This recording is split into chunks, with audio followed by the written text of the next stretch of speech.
That is a healthy long hose. Just filling up my ball. We've been using the Vortex S6 from Etenwolf for about a year now, and we love it. It is really great for pumping up bicycle tires, balls, car tires, whatever you need to put air into. This thing does a great job. So when Etenwolf offered to send us this one here, which is the Zephyr S5, a smaller version of this, we jumped at the chance and we're gonna test it right now. So the Zephyr S5 is the smaller pump, but it isn't really small in the fact that it has a very large capacity battery in it. The battery is actually a 15,600 milliamp hour battery, which for a device this size is pretty amazing. It comes with the actual pump itself, and on the back of the pump are some adapters that you can use to inflate a ball like a basketball, or inflate a ball like a exercise yoga ball, which we'll do later, or a Presta valve on a bicycle that has a Presta tube. It also comes with the air chuck, which goes onto the hose and is removable. And this thing is your standard Schrader chuck, which means that this fits car tires and a lot of bicycle tires. Some bikes are Schrader, which is this type, and some bikes are Presta, which you would use the adapter for. This one is pretty standard though if you're going to use it on a car. This is also a little release valve, so if you're pumping up and you need to release the pressure, you push that button and it lets the air out. It comes with this 30-watt USB-C charger, which is great because that's going to charge things quickly. And then it comes with a USB-C to USB-C charging cable. This is probably not a data cable, so you just use it for charging, but handy to have. And then it also comes with warranty and instructions and stuff like that. One thing missing from this is a carrying case. I do like that the other model, the bigger one that we have, does have a nice zipper case to put everything in, but this is small and compact. It's also a little less expensive, so you're paying a bit less, you're getting a little bit less because you don't get the carrying case.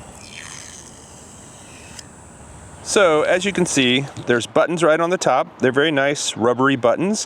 When you press the mode button, it goes from manual mode, which is this little gear. This is truck mode. This is ball mode.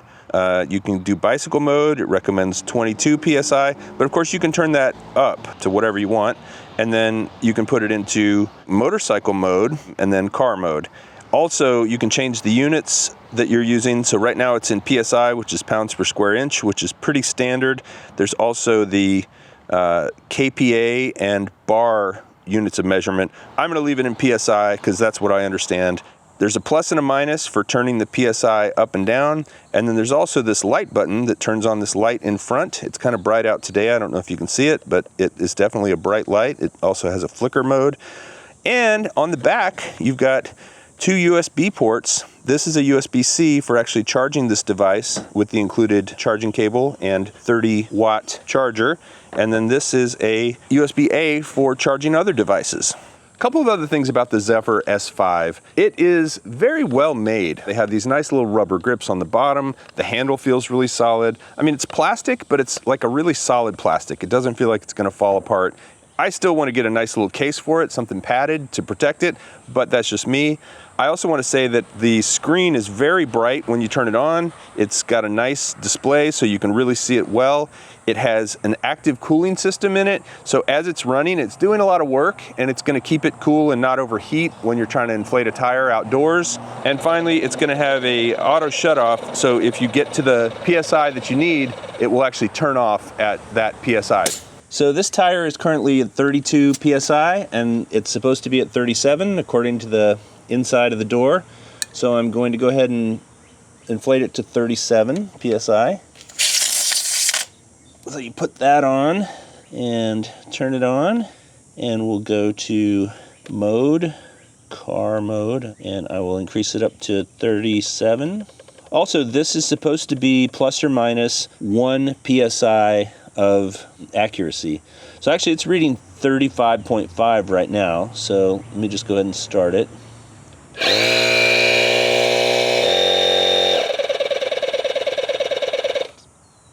That's pretty interesting that it kind of does that slowdown thing. For such a small unit, this has a surprisingly long hose. Insert joke there. Doggone it. That is a wardrobe malfunction just waiting to happen. Lord have mercy. Gosh, you know, I've had my fly down the whole time. But yeah, look at that. That is a healthy long hose that is really nice because, well, this stem is down low, so it's not going to be any sort of problem. But if it was up here, I could reach it. Sounds like an idling diesel. So yesterday while Chris and I were riding, I got a flat tire. I actually didn't have a spare tube or a pump or anything with me, so we had to walk a couple of miles back from our bike ride. It was great. We got to chat and get some extra exercise. But I need to fix the tire, and I'm going to use this guy to inflate it.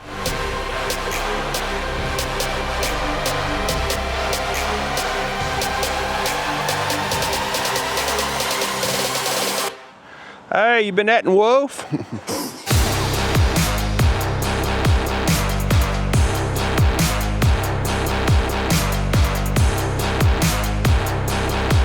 One little trick is you want to make sure this stem is not leaning one way or the other. It's kind of like sticking straight out of the rim, and then you put this little guy on to help hold it from going back into the rim. So this is a Presta valve on this tire. The cars we just did a few minutes ago are Schrader, so they didn't need this adapter. This little thing just slips right in there, and then you push this down to lock it. But I think what I want to do is get it on here and then press it down. Let's see. The tire has a recommended PSI of 75, so I'm gonna set it to 75 and hit go.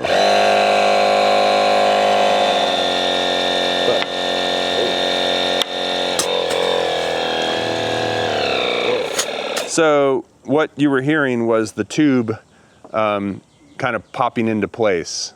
You know, it might have been twisted over here, so it's flipping around, and it might have been under something here. You want to try to minimize that as much as possible. But the good news is the little Presta adapter did work, so that was good. So now we're going to twist this to lock it. Oh yeah, if you want to release this, you just pull that back and then it'll come off. And now let's put this on the bike.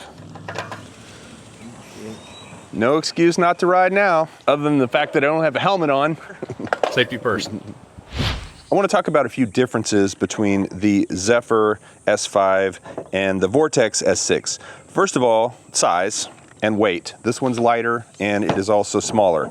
So if you need something that you can really be portable with, this is the way to go. However, this one, the bigger one, which is the Vortex S6, has dual chambers in the inflator. So it actually inflates a little bit faster and a little bit more powerfully than the smaller one.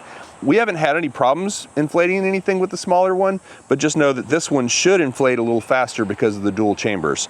Also, this has a couple of extra modes that the smaller one doesn't have, and that is particularly this mode where you can see there's a little icon of some wind. Well, that actually uses this secondary hose, and it's an inflator deflator. You can plug it into the one that says INF for inflate or DEF for deflate, and when you plug it in, it will either blow to inflate, or you can put it in the deflation if you had something like an air mattress that you wanted to deflate, or a pool toy or something like that. So it's sucking air now. So that's probably the biggest difference aside from the size. This one has a little bit bigger battery capacity and, like I said, a dual cylinder for inflation. We're gonna have a little contest between the Zephyr S5, the smaller unit, and the Vortex S6 and see which one can inflate this ball faster. It did come with this little pump right here, which we might try, but this is the adapter that I'm gonna use that came with both of the Etenwolf pumps. And so you just put it on here, close this to get a nice tight lock, and then just put this into the inflation hole, and gonna hit go. I'm trying to see if this is even, I guess it's doing something. This is much slower than I was expecting. I also wonder though if I put this into like car mode, because it's only doing 8.5 PSI right now. I wonder if it was in a higher PSI, if it would inflate faster. I'm in ball mode. I mean, this is a big ball. Whose idea was this anyway? It was a great idea. Hi, Bob. Just filling up my ball. Look, a red-winged bippy dip. E15. I wonder if that's an error. I wonder if it overheated. So we were using the ball mode, and that was very slow. It wasn't pushing much air. It was taking a very, very long time. So we switched it to bicycle mode at 75 PSI, and it inflated much faster. We inflated this to 2 PSI and then stopped. So what we're gonna do is reset, deflate this, and try it again using bicycle mode on both the 2 pumps and see which one does it faster.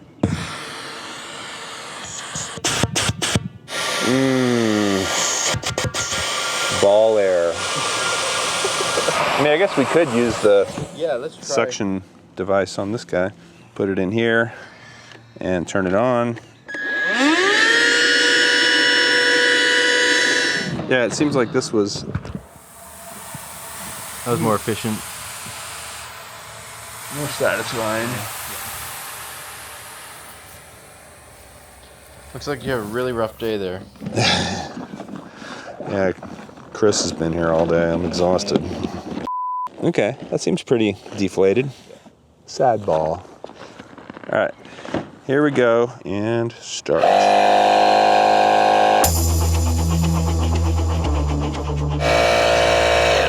.405 with this set at 75 PSI for bicycle. Now we deflate. Okay, now we're gonna try the Big Brother. There we go. And let's see if this does it any faster.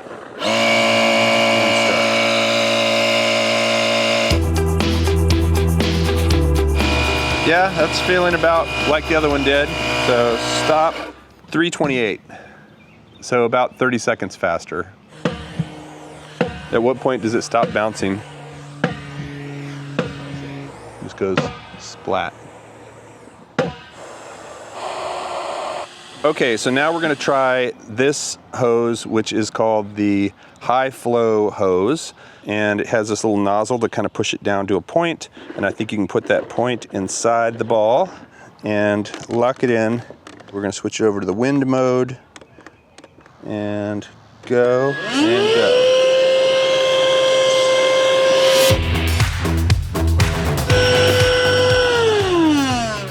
.310.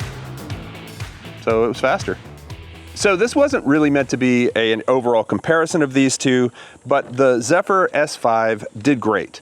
For its size, it is very versatile. The fact that you have a light built into it, the fact that it has USB chargers so you can charge your phone, the fact that it has a long battery life, and pretty much does almost everything that the bigger one does, but in a smaller form factor. It's a little slower to fill things up because it's not pushing quite as much air. The battery size is a little bit smaller, so it's not gonna last quite as long. But if you want something really portable, I mean, just look how small that is. You could literally just take this with you anywhere, use it to inflate bicycle tires, car tires, balls, air mattresses, all that sort of thing. This is a really compact and small solution for doing just that.